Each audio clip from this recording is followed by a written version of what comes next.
Boa noite a todos. Boa noite. Hoje, 3 de setembro de 2019, nós estamos reunidos para estudarmos a obra Libertação. E hoje é o nosso estudo de número 10. Rogamos que o nosso Senhor Jesus e que os nossos amigos espirituais, mais uma vez, possam nos inspirar e nos conduzir sempre. Finalizamos a semana passada a leitura da palestra do nosso irmão Flacos.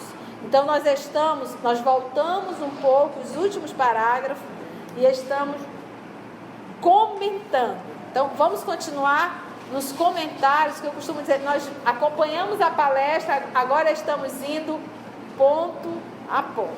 E aí nós vamos nos surpreendendo com o que está intrínseco dentro desse todo esse material. Bora lá?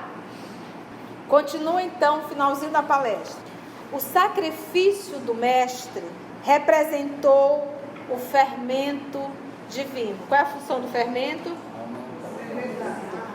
O sacrifício do nosso Senhor Jesus representou o aumento, o fermento divino, levedando toda a massa. Ele está aqui se referindo ao próprio Evangelho, a citação do nosso Senhor Jesus, quando ele vai falar dos discípulos, né? Possamos ser o fermento, né? É por isso que Jesus, acima de tudo, é o doador da sublimação para a vida imperecível.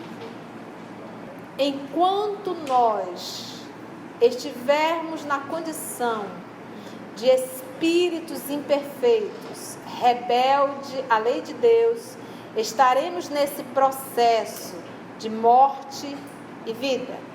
De morte e vida, de encarna e desencarna, encarna, desencarna. Quando nós nos submetermos e realizarmos o processo que todos nós estamos destinados, aí, a partir daí, nós teremos a vida imperecível, que é a vida real. A vida do corpo humano é transitória, são aprendizados, mas a nossa vida verdadeira, a nossa verdadeira essência é espiritual, a nossa verdadeira vida é a vida espiritual. A partir desse momento nós teremos outras lições, novas lições, as lições realmente imperecíveis. O que nós estamos aprendendo aqui na Terra é a base para o verdadeiro salto, para a verdadeira vida. Então Jesus é o doador da sublimação para a vida, a verdadeira vida que será imperecível. Não haverá mais morte, saudade, acabou. Putrefação, acabou.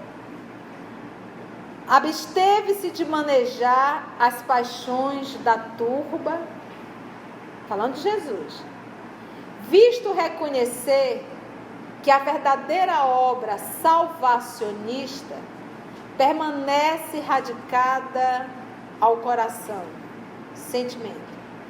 E Jesus distanciou-se dos decretos políticos, não obstante reverenciá-los com inequívoco respeito à autoridade constituída. Quando foi dada a pergunta: devemos pagar o tributo a César, que essa história de exploração tributária sempre existiu. Na época de Jesus também. E não era pouca coisa que o povo pagava, não. Devemos pagar o tributo a César. Jesus pediu a moeda. De quem é a imagem que está aí? De César. Então, dai a César o que é de César, e a Deus o que é de Deus. Ou seja, pague os tributos. Como ele diz assim, ele não veio fazer política, mas sobre reverenciá-lo. Porque é isso que nós temos que entender. Cada humano está no país que necessita para se educar.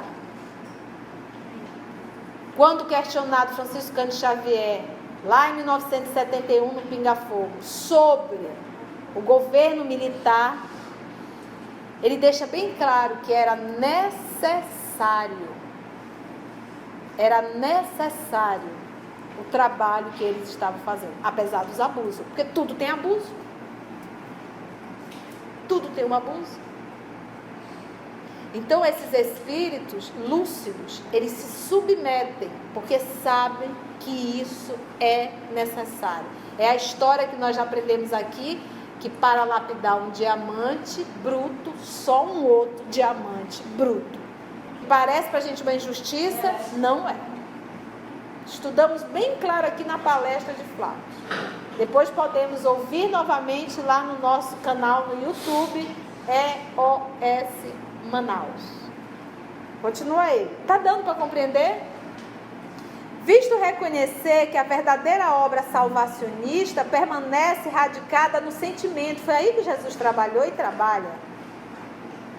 Permanece radicada ao coração. E distanciou-se dos decretos políticos, estou repetindo, não obstante, apesar de reverenciá-los com inequívoco respeito à autoridade constituída, por não ignorar que o serviço do reino celeste não depende de compromissos exteriores, mas do individualismo afeiçoado à boa vontade e ao espírito de renúncia em benefício do semelhante.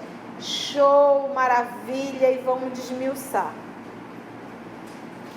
Ele diz que o reino de Deus, o reino celeste, não depende de compromissos exteriores. Eu vou me batizar, eu vou me confessar, eu vou apenas frequentar o centro espírita, eu vou tomar um passe, eu vou fazer os trabalhos. Não.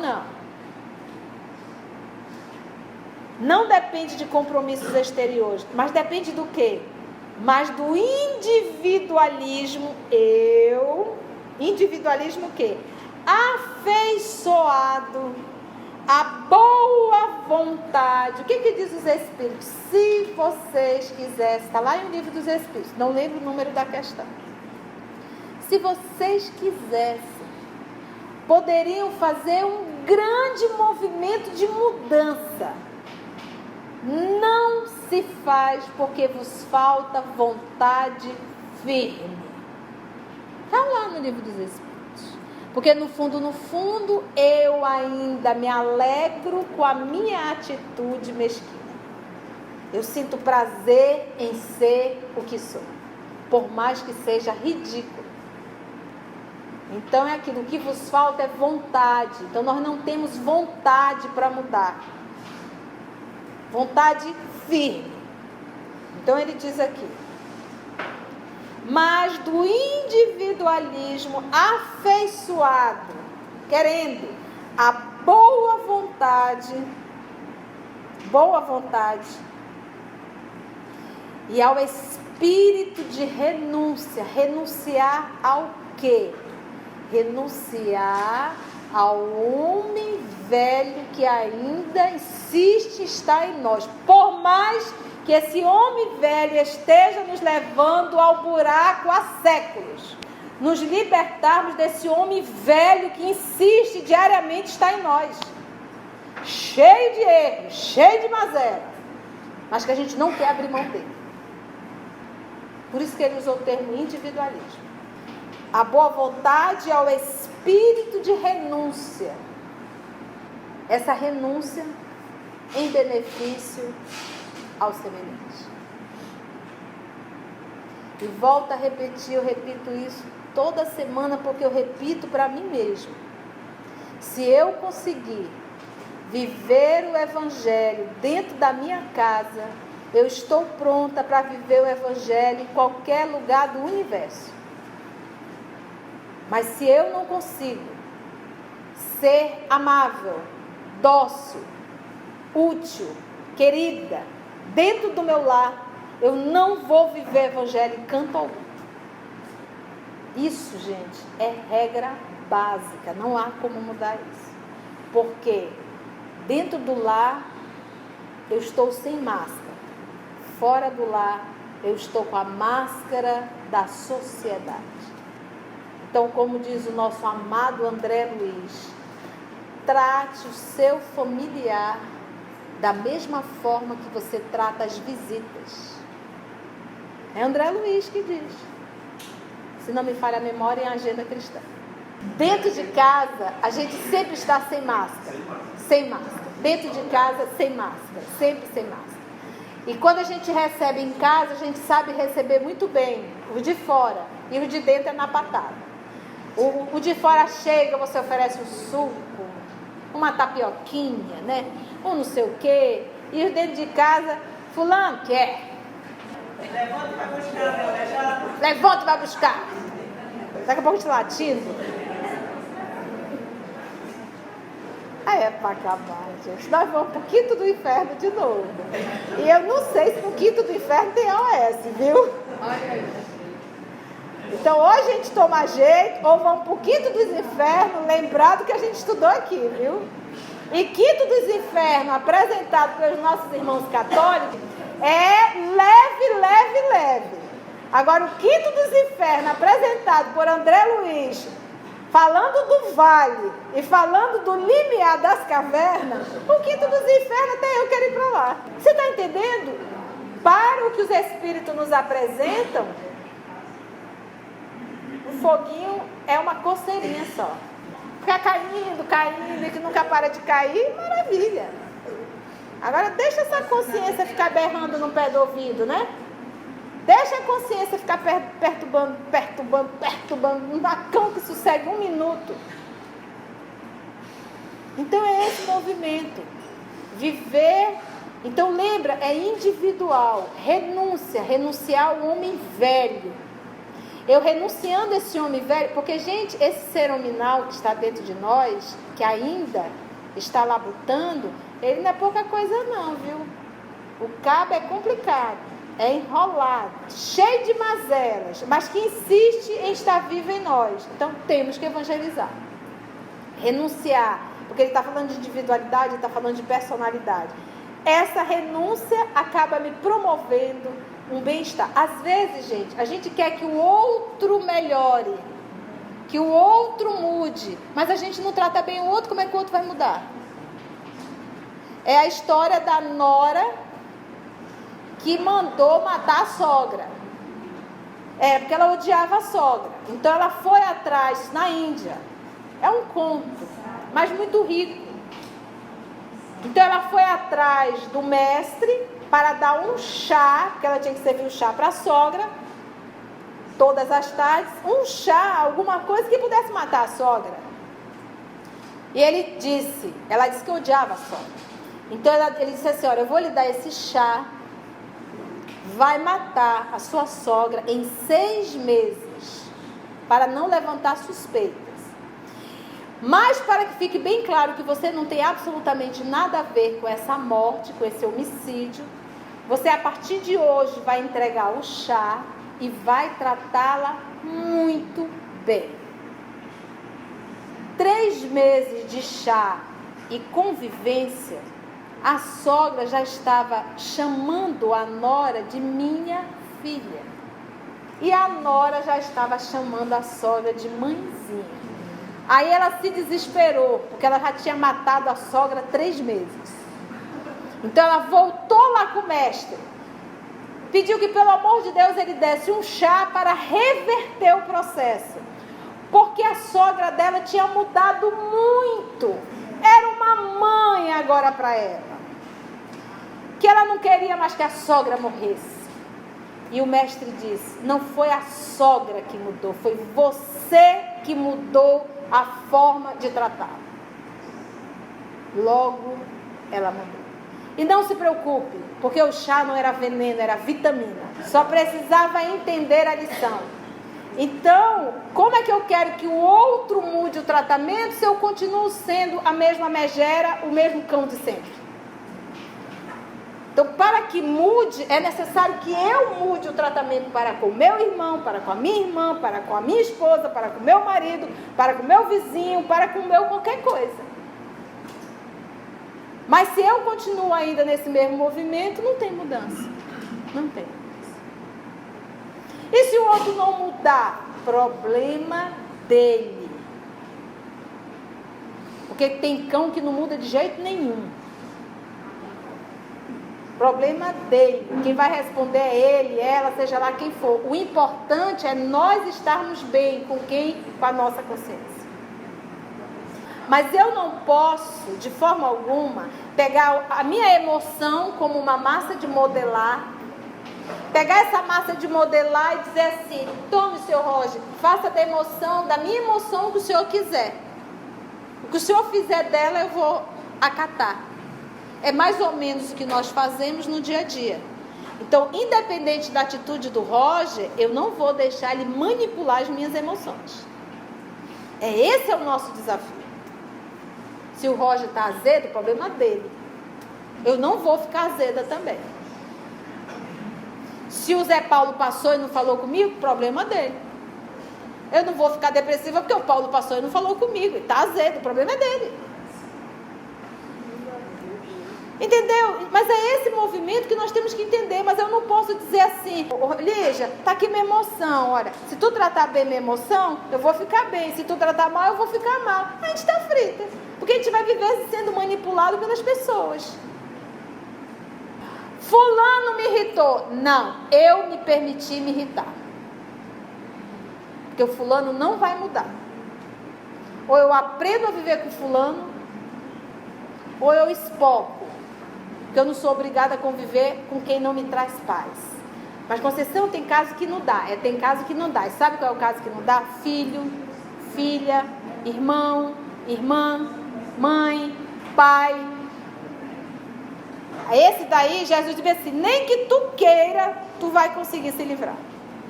E ele está querendo te dizer assim: com esse consanguíneo, é urgente. O resto é agregado. Entendeu, gente? O resto é agregado. Aí alguém deve estar pensando: graças a Deus que eu não tenho problema nenhum. Não tem, porque não arrumou lá atrás. Se a tua família é um mar de rosa, você tem duas lições. Primeira, ou você não arrumou encrenca, graças a Deus, ou você não tem estrutura emocional para lidar com a encrenca ainda, dentro do lar. Então o inimigo está distante ainda, mas um dia ele vai chegar próximo. Daí não sairás até pagar o último centavo. Voltando.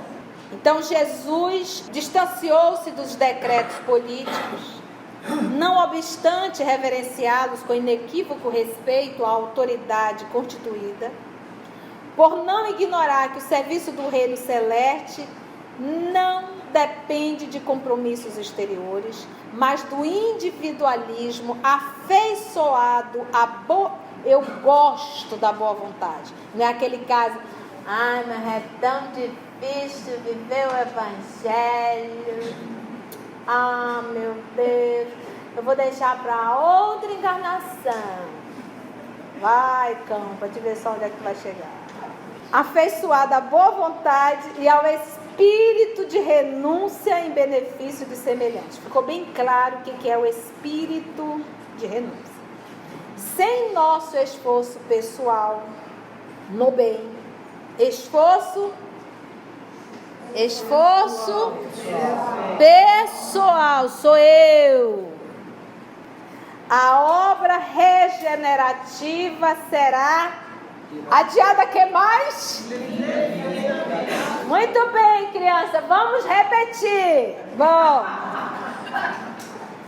a obra regenerativa será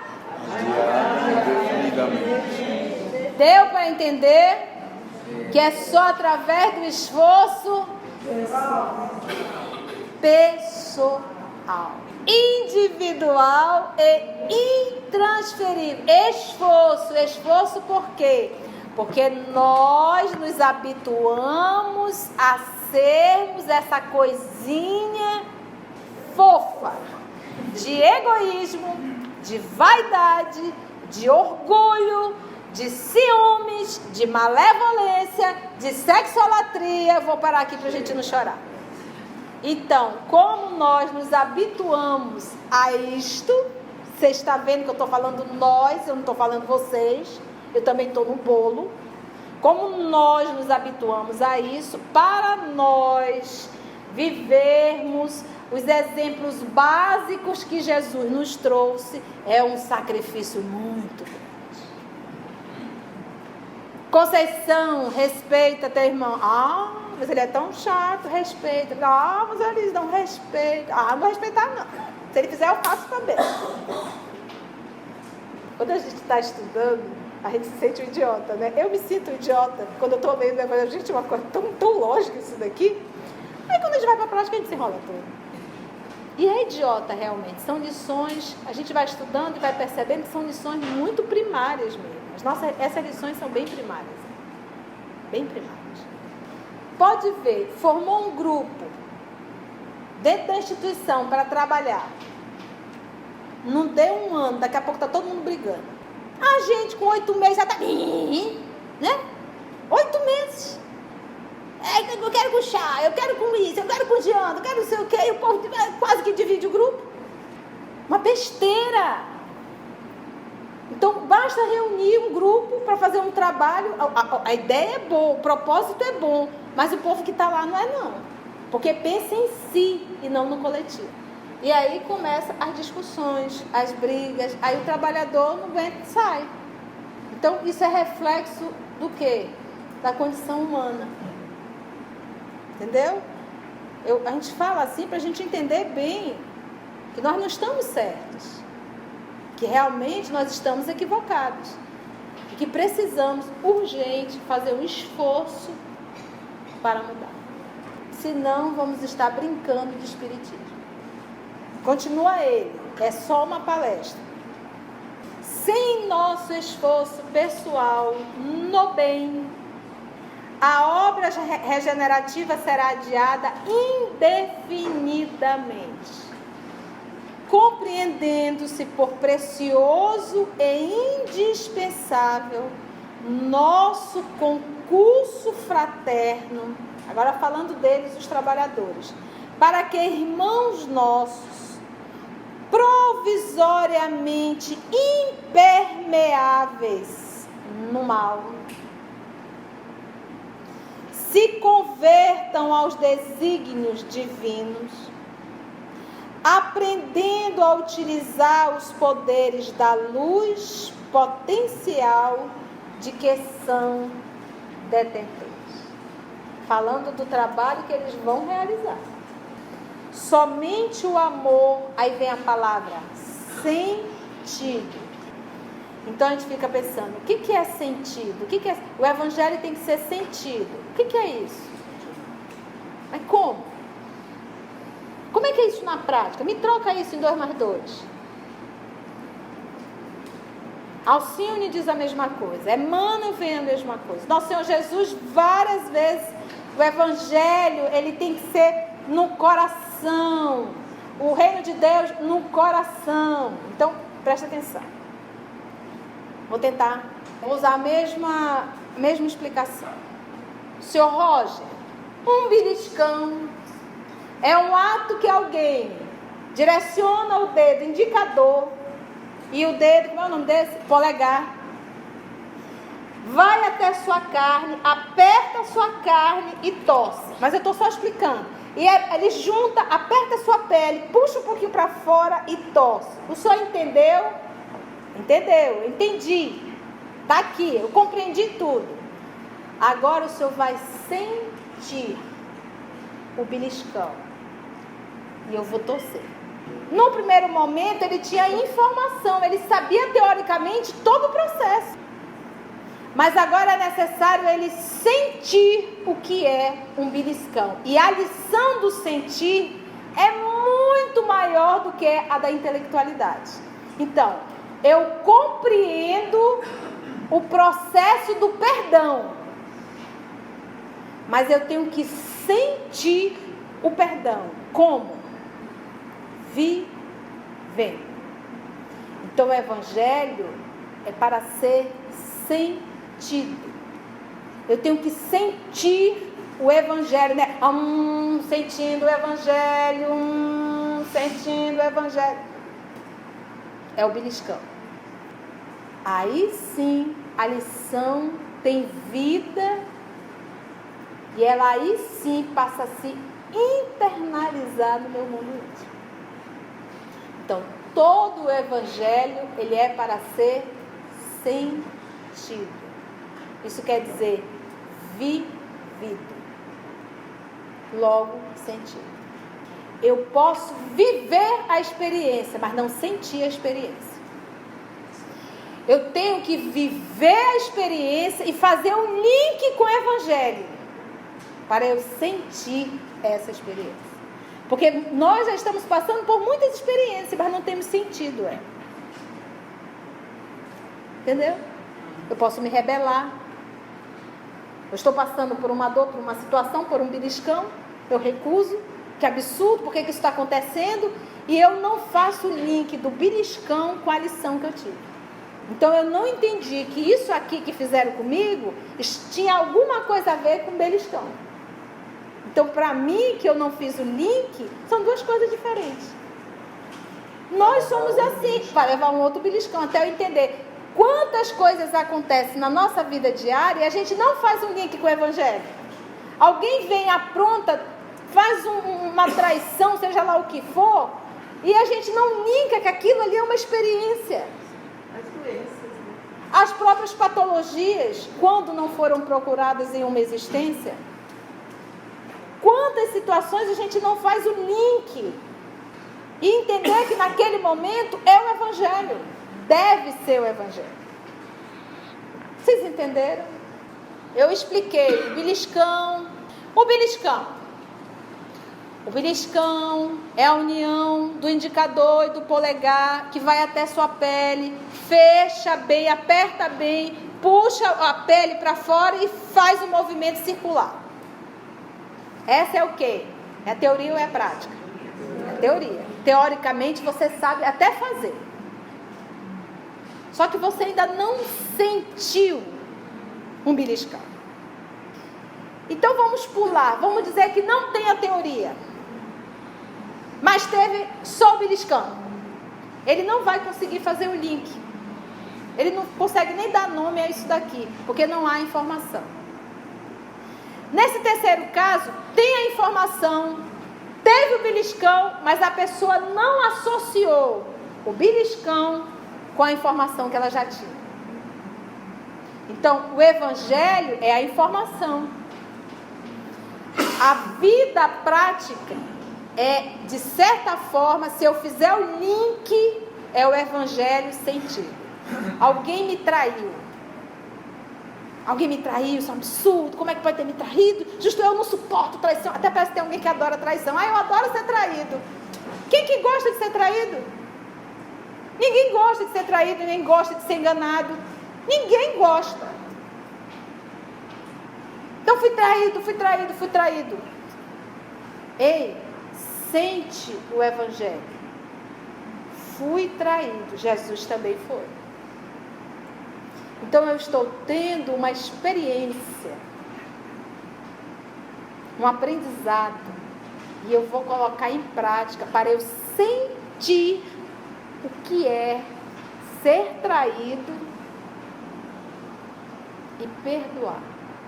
Perdoar não é anuir com o crime. Perdoar não é estar cheirando o cangote do outro. Que fique bem claro isso. Perdoar é não desejar mal, não fazer mal, não perseguir e não se alegrar se a desgraça bater na porta do outro. Porque a gente perdoa, mas fica só aqui. Aconteceu uma desgraça e aqui se faz, aqui se paga, né? E a gente fica morto de alegria porque o outro também ficou na desgraça. Então isso não é perdão. Eu me alegrei com a desgraça alheia. Perdoar é não desejar mal, não fazer mal e não ficar recordando 24 horas por dia a desgraça que o outro fez. Não lembrar não é esquecer, é não lembrar, não ficar todo dia. Igual a música cantada por Maria Rita, quando fala lá da separação, que eu digo, nossa, essa mulher estava com a dor de cotovelo. Aquela conta, parecia um disco furado, né? Todo dia, mais ou menos isso. Não vão pedir para eu cantar que eu não sei. Compreendendo-se por precioso e indispensável o nosso concurso, ele está falando do esforço. E, olha só, que ele voltou aqui, ó. Sem nosso esforço pessoal no bem, a obra regenerativa será adiada indefinidamente, por tempo indefinido. Enquanto não houver esforço, não há mudança. Se não há mudança, passa a ser o quê? Indefinível. Quando é que vai ter fim isso daí? Quando eu fizer esforço. Compreendendo-se por precioso e indispensável nosso concurso fraterno, indispensável, para que irmãos nossos, provisoriamente permeáveis no mal, se convertam aos desígnios divinos. Aprendendo a utilizar os poderes da luz potencial de que são detentores. Somente o amor sentido, que era a nossa fala, crido, que é de acreditar, e vivido.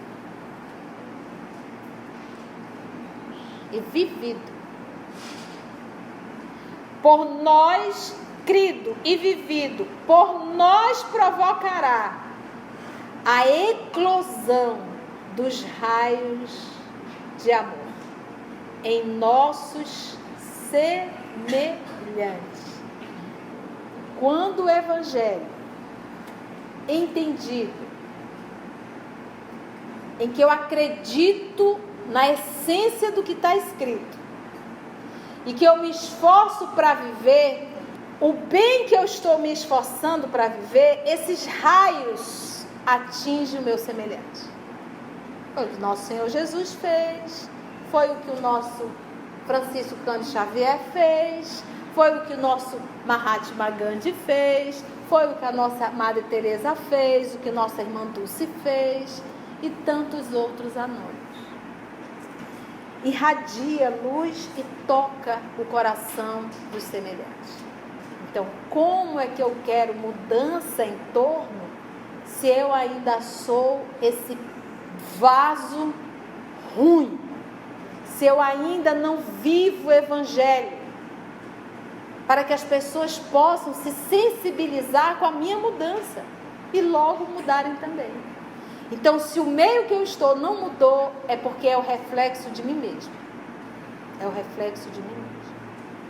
Sem polarizar as energias da alma na direção divina, ajustando-lhes o magnetismo, isso aqui é maravilhoso, ao centro do universo, sem polarizar as energias da alma na direção divina, ajustando-lhes essa energia ao do magnetismo ao centro do universo, todo programa de redenção é um conjunto de palavras pecando pela improbabilidade flagrante. Porque não vai viver mesmo? O ministro deu um sorrisinho, gastaram, da chibatada, né? Sorriu para nós expressivamente e ele concluiu. Terei sido bastante claro. Transbordava de todos os rostos o desejo de ouvi-lo por mais tempo. No entanto, Flaccus, aureolado de luz, desceu da tribuna e pôs-se a conversar familiarmente conosco. A preleção fora encerrada. As considerações ouvidas despertavam em mim o máximo interesse. No entanto, era preciso aguardar nova oportunidade para mais amplos esclarecimentos. E assim nós finalizamos o primeiro capítulo da obra Libertação. Uma palestra rendeu 9 horas. 9 horas de estudo. Gente, o propósito da doutrina dos Espíritos, que é a terceira revelação, esse Consolador prometido, a doutrina coordenada pelo Espírito de verdade, que é o nosso próprio Senhor Jesus Cristo, é a reforma moral do homem. Esse é o primeiro propósito, o mais nobre dessa doutrina. É fazer esse movimento, porque a doutrina, ela não pode se impor a nós. Mas nós poderemos, com todo o conteúdo da doutrina espírita, impor a doutrina na nossa vida. Impor. Eu quero fazer isso. A minha vontade é fazer isso. Mas Jesus me diz que eu tenho que fazer isto aqui. Não é o que eu quero, é o que eu devo, é o que eu preciso, urgentemente. Então, essa luta diária, por isso, nós vamos encontrar na questão 625 a fala do Espírito dizendo, porque a pergunta em si já se torna a própria resposta. Qual o tipo mais perfeito que Deus tem oferecido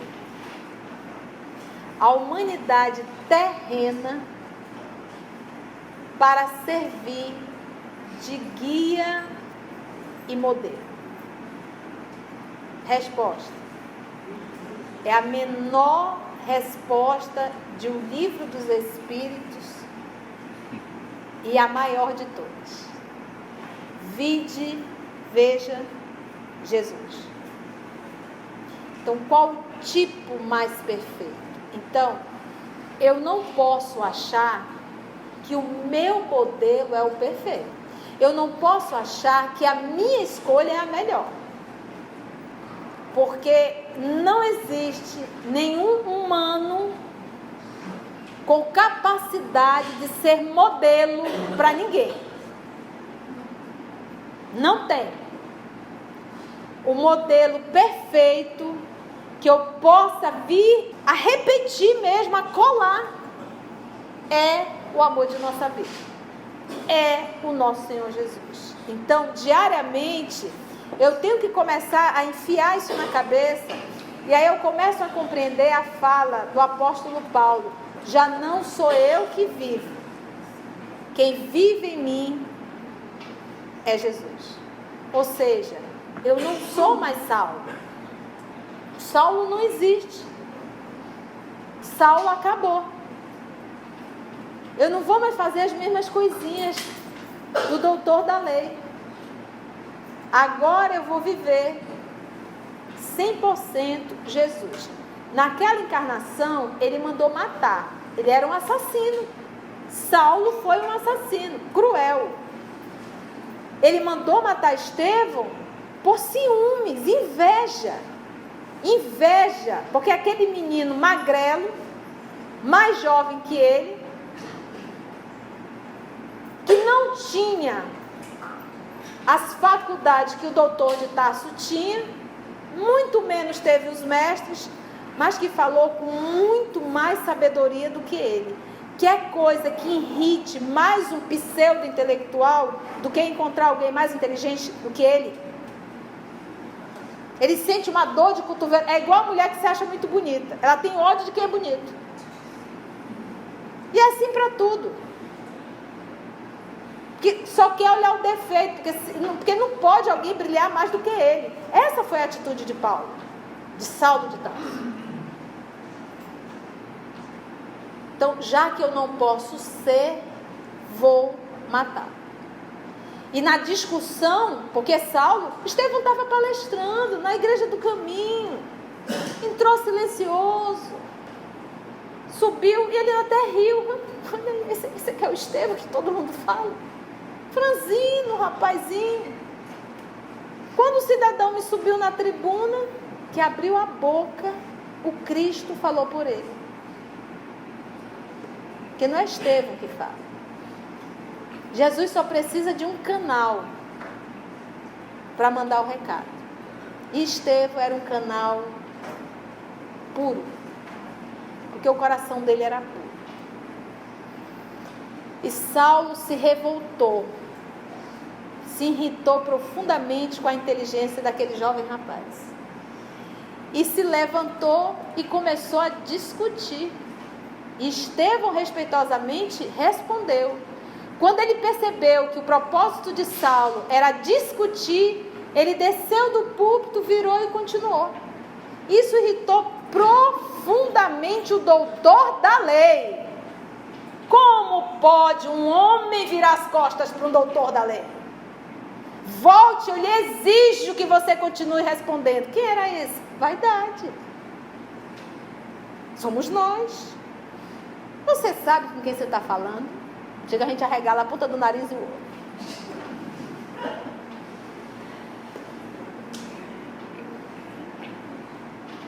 Como ousas? Então, como ousas fazer isso? Volte, eu exijo que você continue. E ele, com a sua amorosidade, olha para trás e diz assim: Jesus nos ensina a fugir das discussões, das contendas.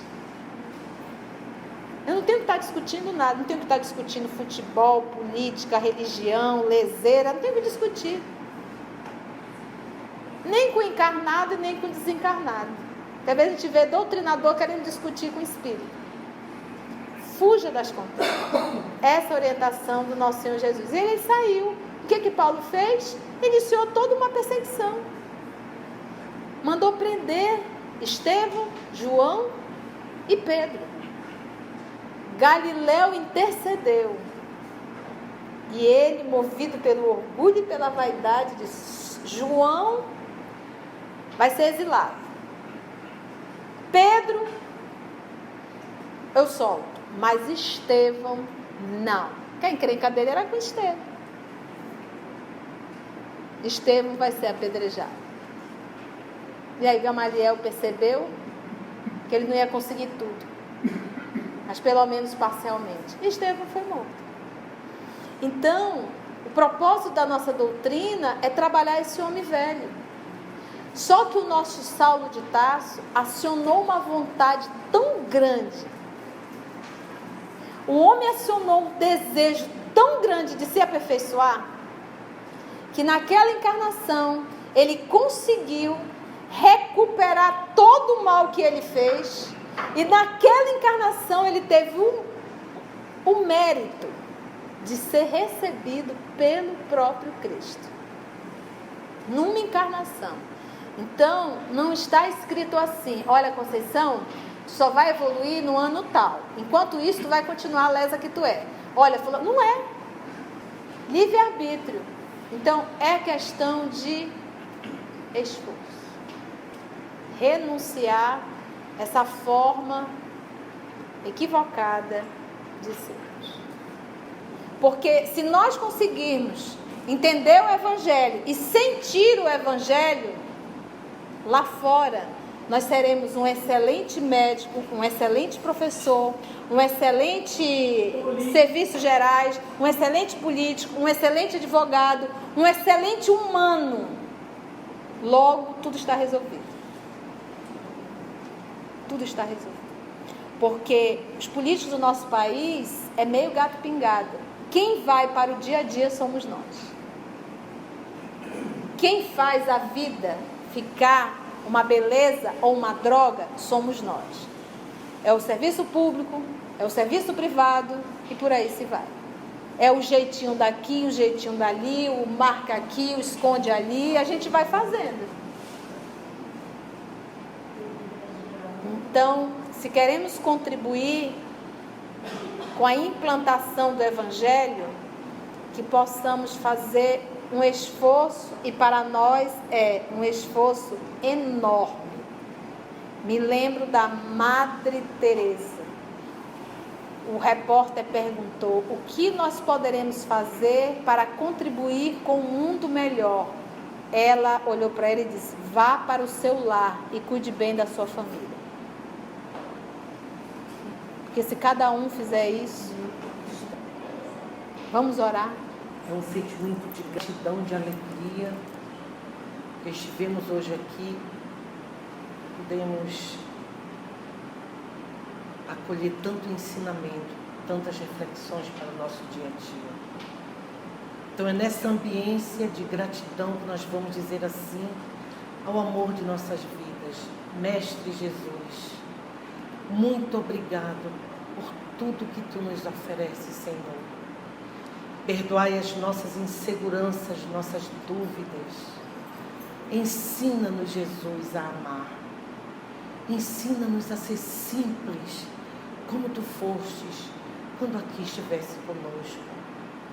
Permite, Senhor, que hoje, ao chegar aos nossos lares, nós possamos compartilhar dessa alegria, dessa gratidão com os nossos familiares, com os nossos amigos.